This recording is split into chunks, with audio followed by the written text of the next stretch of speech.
Bonjour à tous, bienvenue. Cette vidéo, nous ne sommes pas les restos du cœur. Pourquoi ce titre-là? Vous allez comprendre. Je vais faire parler le responsable de la FNSEA qui nous a donné des éléments, mais vraiment très précis et très intéressants, qui nous démontrent par ses propos la réalité et puis les prises de position qu'ils prennent depuis plusieurs décennies. Donc, je vais lui répondre. Et puis, pour toutes les questions que vous avez, envoyez-moi un mail sur philippe.grégoire22@gmail.com. Je répète, philippe.grégoire22@gmail.com. C'est beaucoup plus facile par mail. Voilà. À tout de suite.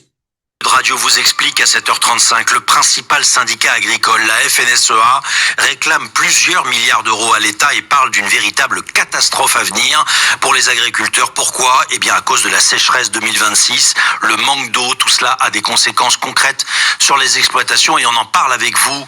Luc Smessard, vous êtes vice-président de la FNSEA. Bonjour monsieur, soyez le bienvenu. Bonjour. Monsieur Smessard, est-ce que vous pourriez nous dire d'abord tout simplement quel est l'état des lieux ce matin? Qui sont ceux ou quels sont ceux qui ont le plus souffert? Ouais. Alors, ça va être vite fait. C'est qu'aujourd'hui, tous les agriculteurs, toutes les filières sont touchées. Les plus impactés aujourd'hui sont quand même toute la filière du maraîchage, les légumes, les fruits, l'élevage. Et je suis moi-même éleveur. Vous voyez derrière moi, vous avez du mal à reconnaître, mais c'est bien une prairie. Et nos vaches aujourd'hui n'ont plus rien à manger. C'est aussi les céréaliers. On annonce une baisse historique en maïs. Le maïs, c'est-à-dire une baisse de plus de 35%. On avait déjà en céréales une baisse de 20%. Ça fait des chiffres spectaculaires, mais la réalité dans nos fermes, c'est qu'aujourd'hui, il n'y a plus d'argent et que les agriculteurs, notamment les éleveurs, sont en train de décapitaliser, c'est-à-dire qu'ils vendent des animaux parce qu'ils sont en train de taper dans les stocks de l'hiver. Ouais, et Luc Smessard, pour compléter ce que vous disiez à l'instant concernant les chiffres, en effet, du maïs, la production française devrait atteindre 9 millions de tonnes. Vous me corrigez si je me trompe. Effectivement, ça fait une baisse de 35%. Et pour qu'on se situe bien, ce serait le même niveau, le niveau le plus faible depuis 1980. Depuis 1980, les rendements devraient également reculer de 19% sur un an. Pour qu'on comprenne bien, les exploitants de maïs, ça représente quelle proportion au sein de la population de la production agricole? C'est une proportion assez importante, parce que déjà les éleveurs font quasiment tous un peu de maïs. Moi, la ration, c'est de l'herbe, de la luzerne, mais aussi du maïs. Et quand il y a des sécheresses comme ça, c'est le maïs qui a toujours sauvé l'élevage français. Et on le voit bien que cette année, ça va pas être le cas. Sur mon exploitation, on a une perte de 50%. Il va falloir le double, donc il va falloir racheter des fourrages. Et aujourd'hui, il n'y a pas de disponibilité puisque toute la France est touchée. Donc, ce que vous disiez est important. Il faudrait rajouter à ça aussi toute la filière viticole. Vous l'avez fait dans votre radio, mais les vendanges ont commencé maintenant il y a une dizaine de jours. Oui. On est aussi à -20, -30. Alors le cru va être excellent puisqu'il y aura eu énormément de soleil, mais il n'y aura pas la quantité. Et la différence par rapport aux autres canicules qu'on a pu connaître en 2003, 2011, c'est que là il y a une intensité, il y a les canicules qui se répètent et on fait souvent référence aujourd'hui à 1976. C'est terrible quand on fait référence à cette année la plus dramatique pour l'agriculture française, et on en est là. Et en plus, on a les charges de 2026, c'est-à-dire qu'on a des charges qui ont grimpé, ce qui veut dire qu'aujourd'hui, on a énormément d'exploitations en difficulté. Il va falloir rapidement que le gouvernement prenne la hauteur, la mesure de l'urgence, mais il va surtout falloir arrêter de mettre des pansements. Il va falloir que le gouvernement nous donne des solutions pour s'adapter à ce bouleversement climatique. C'est la capacité d'adapter nos bâtiments. Et puis, est-ce que enfin on est capable de stocker un peu d'eau pour éviter aussi que nos rivières soient à sec, pour éviter que tous nos zones humides aujourd'hui sont complètement asséchées. Si on stocke de l'eau quand il en tombe en excès l'hiver, je suis sûr qu'on sera capable d'en rejeter, même nous agriculteurs, une partie pour le milieu. Et je pense que tout le monde, c'est l'environnement qui s'en sortira aussi également. On va y venir à cette question de l'irrigation avec vous, Lux Masser, vice-président de la FNSEA. On parle sécheresse, on parle du cri d'alarme de votre syndicat qui réclame des milliards parce que il y a urgence. Mais concernant le gouvernement, il a déjà annoncé un plan d'aide à venir dont le détail n'est pas encore dévoilé. La raison pour laquelle vous intervenez aujourd'hui, c'est parce que vous craignez que les aides soient trop basses. C'est ça, le besoin est énorme en trésorerie pour le monde agricole. Oui, et puis je pense qu'il faut arrêter de parler en milliards. Ce qu'il faut surtout, quand on demande le milliard, c'est l'addition sur la totalité de la France. Ce qu'on a surtout aujourd'hui besoin, c'est quelques dizaines de milliers d'euros par exploitation, et donc pas simplement quelques centaines d'euros, quelques reports de cotisations. Aujourd'hui, il faut absolument des prises en charge de cotisations sociales. Il faut des solutions pour que on puisse aller jusqu'à la prochaine récolte, et ça sera long d'aller jusqu'en 2027, et c'est ces éléments-là qu'on a besoin, et c'est pour ça que les auditeurs doivent comprendre qu'aujourd'hui, il y a urgence à sauver notre alimentation chez nous, puisque on le voit bien aussi, toute l'Europe a soif, et donc il y a besoin d'apporter des éléments. Par exemple, on va bientôt recevoir nos taxes sur le foncier non bâti. Est-ce que l'État est prêt en charge de prendre justement à sa charge ces TFNB, cette taxe foncière non bâtie, pour qu'on évite de devoir notamment payer ces taxes au mois de septembre. Lux Messard, vice-président de la FNSEA, avec vous, on parle sécheresse et du cri d'alarme de votre syndicat parce qu'il y a un besoin urgent de financement. Le point de crispation, c'est quand même l'irrigation. La ministre de l'Agriculture disait elle-même début juillet à ce micro qu'on pourrait faire mieux. Quelles seraient les solutions en matière d'irrigation? Je parle pas là de la question du stockage, puisque vous avez réclamé des méga-bassines, mais j'ai envie de dire, là aussi, il y a un point de crispation avec les écologistes, mais c'est encore une autre question. La vraie question en France, je pense, c'est l'irrigation, parce que elle dit elle-même, on n'irrigue pas mieux, on sait qu'on peut irriguer mieux. Qu'est-ce que vous réclamez et qu'est-ce qu'il faudrait faire?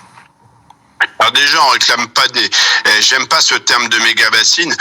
Je pense qu'on demande surtout c'est des retenues, comme on a su le faire en Savoie, comme on a su le faire en Vendée, comme on sait le faire aussi dans le sud de la France, autour du lac de Serpenson, et puis la capacité à se dire que quand il tombe de l'eau, et il en tombe toujours autant en 2026 qu'il y a 20 ans, c'est-à-dire que quand elle tombe en excès, notamment l'hiver. C'est la capacité à la capter dans des retenues collinaires, c'est qu'on a quand même beaucoup de relief en France, et c'est cette capacité qu'on a après à relâcher tranquillement l'eau.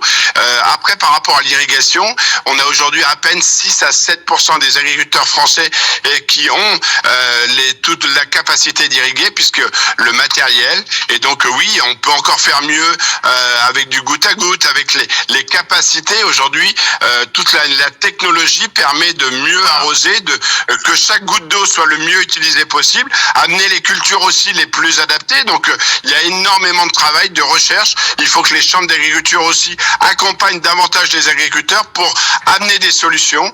Mais avant tout, le nerf de la guerre, c'est est-ce qu'on sort de cette écologie de salon? Est-ce qu'on sort de ces gens qui n'ont de cesse que la décroissance? Moi, ce que je veux, c'est produire chez moi mon alimentation, notamment mon fourrage, parce que si je produis pas mon fourrage, demain j'aurai moins de vaches, et si j'ai moins de vaches, il y aura un salarié en moins. C'est ça la difficulté. Merci Lux Messard d'être intervenu sur Sud Radio ce matin, vice-président de la FNSEA. On a parlé sécheresse, cri d'alarme du syndicat qui a besoin de trésorerie, mais surtout, et vous le disiez à l'instant, il faut repenser l'irrigation, il faut repenser les stockages d'eau. Au-delà des crispations, il y a des choses à faire, il y a des choses à aller chercher. Donc rebonjour. Donc super vidéo de Lux Messard, vraiment super vidéo. Vous avez entendu quand le journaliste lui a posé état des lieux. Dans nos fermes, il n'y a plus d'argent. Les éleveurs décapitalisent. Comment ça? Il n'y a plus d'argent dans les fermes. Mais s'il n'y a plus d'argent dans les fermes, messieurs, vous croyez qu'en une année, une entreprise allait plomber? En cours d'année, je répète, en cours d'année. La sécheresse, elle a démarré avril-mai. Vous ne pouvez pas être plombé financièrement par une sécheresse qui a démarré en avril. C'est pas possible. Si avant le modèle était adéquate et qu'on avait des rémunérations dignes de ce nom, une entreprise ne coule pas en une année, c'est pas possible. Ça n'existe pas, ça. Hein? Ou alors tout le cheptel est abattu, ou alors il y a un truc, un mouvement planétaire d'ampleur. Mais pas là, c'est pas vrai. Ça n'existe pas, ça. Donc, là, il est en train de reconnaître l'échec de la politique qu'il a conduit. Hein, parce qu'il n'y a plus d'argent dans les fermes. Donc s'il n'y a plus d'argent dans les fermes, il n'y avait plus d'argent avant. Il n'y a pas d'avance, il n'y a pas de stock de trésorerie. On devrait avoir 1 an, 18 mois. Donc là, il vient d'admettre l'échec de la politique néolibérale. Il suffit d'écouter ce qu'il dit. Le maïs sauve l'élevage. Bah non, ça dépend des endroits. Ça dépend des modèles. Faut adapter les modèles. Il y en a qui ont des modèles avec du maïs, d'autres qui ont des modèles sans maïs. Ça, c'est pas le maïs est une solution, mais pas la solution à tout. En faux. Mais il faut l'adapter suivant les territoires et suivant les choix des éleveurs, s'ils sont dans des régions où ils ont des potentiels à maïs ou pas. Ça veut rien dire, ça, ce qu'il a dit. Après, très intéressant. Écoutez bien. En 1976, c'était grave. On parle de 1976. On fait référence à 1976. On est en 2026. Mais les charges ne sont plus les mêmes, il a dit. Vous avez entendu? Très intéressant. Lorsqu'en 2009, on y a proposé un modèle laitier avec des prix à hauteur des coûts de production, à quel moment vous l'avez entendu parler des prix agricoles? À quel moment? Moi, je vais vous donner les propositions concrètes. Vous avez vu là? Vous avez vu le lapsus là? Nous avons plus les mêmes charges. Mais monsieur, dans les entreprises, quand les charges elles augmentent, le coût de production il augmente et les gens ils facturent. Ça s'appelle avoir sa facture, ça. Et là, c'est bien révélateur du mariage des 27 FNSEA en Europe qui s'appelle le COPA, qui s'est marié avec les coopératives européennes en 1959. Ça a été effectif à partir de 1960. Ça s'appelle le COPA-COGECA. Et le fait qu'on se soit marié avec l'agroalimentaire, il n'y a pas d'interface entre la production, entre les producteurs, entre les petits soldats et l'industrie agroalimentaire. La boutique, la maison est la même. Et c'est l'industrie agroalimentaire qui gère les volumes, qui gère les importations, les exportations et qui fait la facture. Voilà où il est l'asservissement des petits soldats qui se sont transformés en porte-seaux. Voilà. Et les politiques menées par l'agroalimentaire au niveau français et au niveau européen consistent à envoyer les gens au front pour prendre des parts de marché. Donc on envoie les petits soldats au front, mais eux ils restent dans leur bureau avec leur marge. Il faudrait lui demander, puisqu'il y a une hausse des charges, dans l'agroalimentaire, dans la coopération agricole, dans les abattoirs, toute l'agro-industrie, il y a eu une augmentation des charges aussi depuis 1976. Est-ce qu'ils sont restés au prix de 1976? Je crois pas. D'accord? Eux, ils facturent. Ils font ce qu'on appelle du business. Ensuite, il a dit, faut que le gouvernement nous donne des solutions. Ah ouais, d'accord? Stocker l'eau, oui. Avec quel revenu? Puisqu'il a dit avant qu'on n'avait pas d'argent. Avec l'argent de qui? Avec l'argent du contribuable? Irriguer, oui, indispensable. Pour faire quoi? Pour notre souveraineté ou pour exporter? L'irrigation, c'est indispensable. Le stockage d'eau et replanter des haies. Mais il faut le raisonner à l'échelon des territoires. Et il faut le raisonner avec des systèmes d'échange avec les céréaliers pour avoir une souveraineté, mais à condition d'avoir des prix. Je vais en parler à la fin.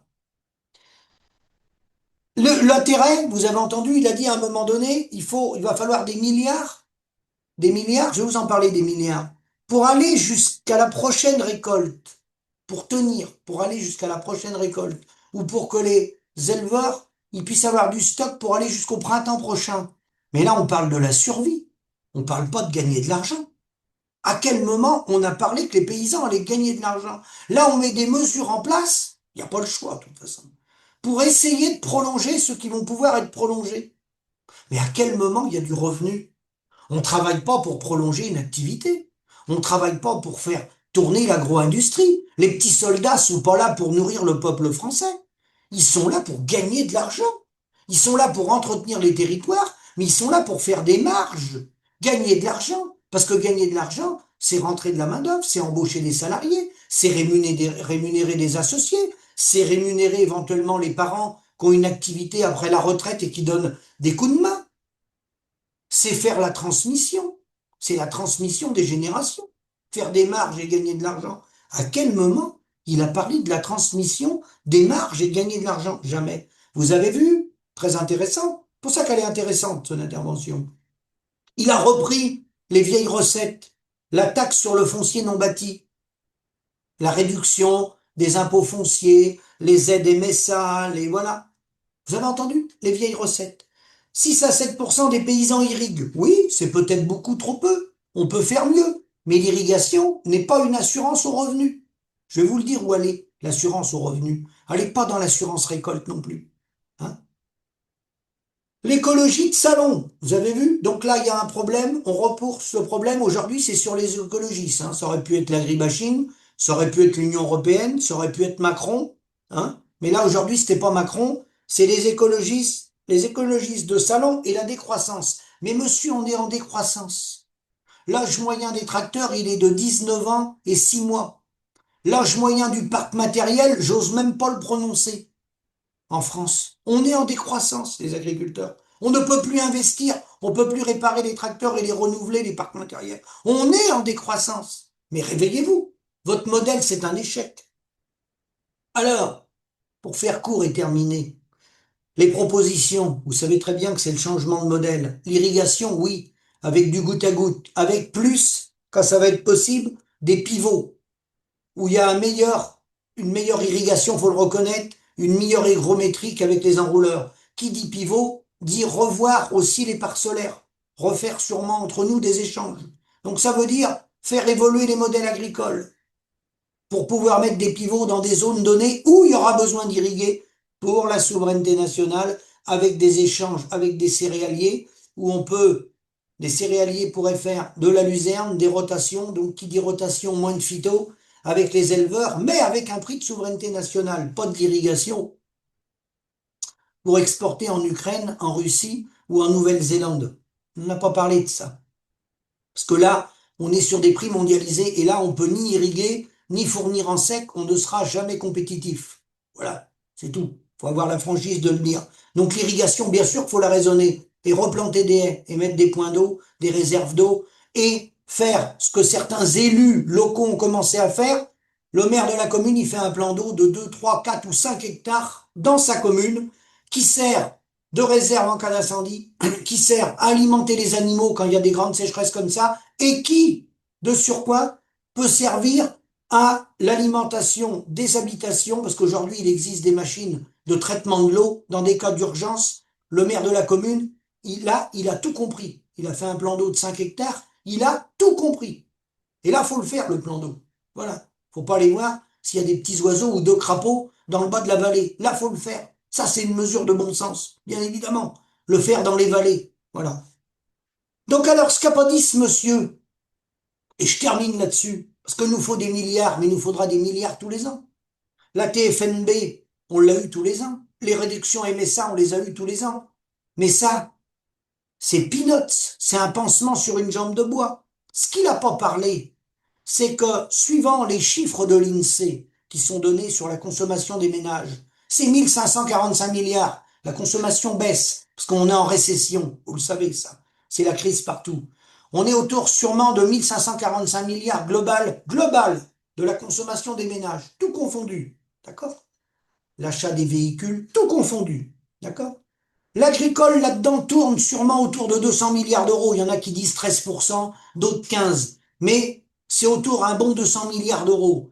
Donc, c'est la matière première agricole, écoutez-moi bien, la matière première agricole, ce qu'on vient vous chercher dans les fermes, ce qu'on vient nous piller, puisqu'on n'est pas payé, on est pillé par l'agroalimentaire, bien sûr, de mèche avec les grandes surfaces, c'est 3-4 milliards d'euros. Je vous dis le prix de la matière première agricole, sur plus de 200 milliards d'euros, partie alimentaire.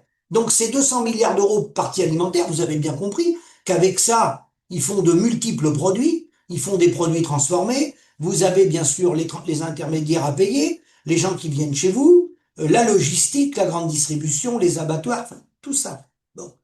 3-4 milliards que ça représente sur plus de 200 milliards d'euros qui va à l'alimentation. Alors ça peut être 210, 220, certains experts disent que c'est 240, mais si c'est 240, nous, c'est entre 3 et 4 milliards. Le coût de la matière première.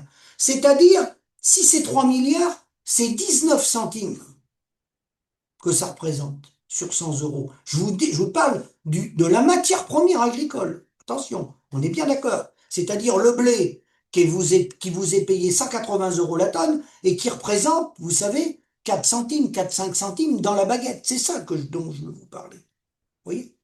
Et là, ces 3-4 milliards d'euros, qui est le coût final de notre matière première, s'il est doublé, ça met personne par terre, hein. Ça représente rien du tout. Si le prix, il est doublé, hein. Il en a parlé de ça, de revoir la chaîne de valeur et de revoir le prix des matières premières. Vous voyez, il s'est démasqué tout seul. À un moment, il a dit, nous n'avons pas les mêmes charges qu'en 1976. Eh ben oui, cher monsieur, vous avez raison. Vous avez dit la vérité. Mais ça veut dire qu'un litre de lait, on ne peut plus le prendre dans les exploitations à 40 centimes. Mais plus du tout. Et une tonne de blé, on peut plus la prendre à 180 € la tonne. Et le prix des lapins, des volailles et des cochons, les cochons à 1,50 € ou 1,53 €, j'ai vu, c'est une catastrophe. Voilà, monsieur. Le prix des cochons avec amortissement, je vais vous le donner, c'est 2,20 €. Ça s'appelle un prix de souveraineté nationale, avec des mesures où on ne part pas sur les traités de libre-échange. On commence par nourrir son peuple pour garder nos emplois sur les territoires. Et le coût, c'est peanuts. Là, je vous parle, vous avez vu, si on prend 13% du budget des ménages, mais c'est plus que ça. Donc je pense que c'est pas 3 milliards, c'est plus proche de 4, le coût de la matière première. Mais vous imaginez le coût, notre coût à nous, de nos produits, de la matière première, puisqu'ils les transforment après, et vous savez tout le business qu'ils font avec. Bon, si on prend 4 milliards sur 1545 milliards, qui est le budget des ménages consommés chaque année, voilà ce que consomment les ménages en France, 1545 milliards, ça peut varier d'une année à l'autre, et nous, on est 4 milliards la matière première agricole, qu'on coûte chaque année, dans ce volume. Et il n'y a pas un problème, là. Et vous voulez des réductions de la TFNB, vous voulez des mesures MSA, où on va avoir des réductions ou des étalements sur 3 à 5 ans, parce qu'on ne peut pas payer 5 000 € ou 10 000 €. Non mais vous êtes sérieux, là? Vous êtes sérieux, là? Le problème MSA, c'est un problème de fiscalité. Si vous voulez des infos, vous m'envoyez un mail. Il y a des gens compétents actuellement pour résoudre ce problème-là. Deux, après cette crise grave, cet hiver, il faudra, s'il y a des gens courageux, revoir le modèle fiscal. Il faut le revoir pour tous les indépendants, pas que pour les agriculteurs, le TP, les artisans, les entrepreneurs. Il faut revoir le modèle fiscal. Quand est-ce que vous allez comprendre ça? Vous allez attendre qu'il n'y ait plus d'entreprises en France. Voilà. Donc je termine ma vidéo là-dessus. Vous avez vu, il a parlé de tout, sauf de la rémunération et des prix qui ne doivent plus être des prix agricoles, mais qui doivent être des prix de souveraineté nationale, adossés à une économie qui va garder ses emplois sur les territoires. Ça va s'appeler un prix de souveraineté nationale sur une économie avec des produits intérieurs bruts territorialisés et non pas sur la base d'un produit mondialisé. Quand est-ce qu'ils vont comprendre ça? Je pense qu'ils l'ont compris, mais comme ils sont mariés à l'agroalimentaire, le divorce est douloureux. Donc, pour terminer, c'était le titre de ma vidéo. Non, nous ne sommes pas les restos du cœur. Nous, on va pas continuer à nourrir tout le monde gratuitement ou pour manger de l'argent. Ça suffit. Nous ne sommes pas les restos du cœur. À bientôt.